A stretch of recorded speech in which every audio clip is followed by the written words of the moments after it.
Chief executive officer Gulmarg development authority Tariq Hussain ने मशहूर सियाहती मुकाम गुलमर्ग का दौरा करके हालिया बर्फबारी के बाद वहां सरमाई सरगर्मियों का जायजा लिया। इस दौरान सीईओ ने बिजली सूरत हाल के साथ साथ तिब्बी सहूलियात का भी जायजा लिया। वहीं सीईओ ने इस दौरान केबल कार कारपोरेशन किंगडोरी का दौरा करके वहां सयाहों को दी जा रही सहूलियात का भी बगौर जायजा लिया। इस दौरान उनके हमरा AD tourism Gulmarg, SDPO Gulmarg के अलावा दीगर सीनियर अफसरान भी मौजूद थे।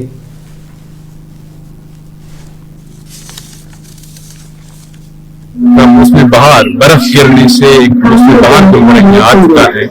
और जिस बर्फ की का इंतजार पूरे साल टूरिस्ट को रहता है, यहाँ के स्टेक होल्डर को रहता है, यहाँ के सर्विस प्रोवाइडर्स को रहता है, तो ये बर्फबारी होने से यहाँ की चहल पहल जो बढ़ गई, उसी सिलसिले में आज गुलमर्ग एडमिनिस्ट्रेशन एक दौरे पे निकल चुकी है जो मुख्तलिफ जगहों का दौरा कर रही है, जिसमें अभी हम जो कंगडोरी का इलाका है, जो फेज फर्स्ट है हमारे कंडोला का, वहाँ हमने मुख्तलिफ स्टेक होल्डर, सर्विस प्रोवाइडर्स और टूरिस्ट से एक इंटरेक्शन किया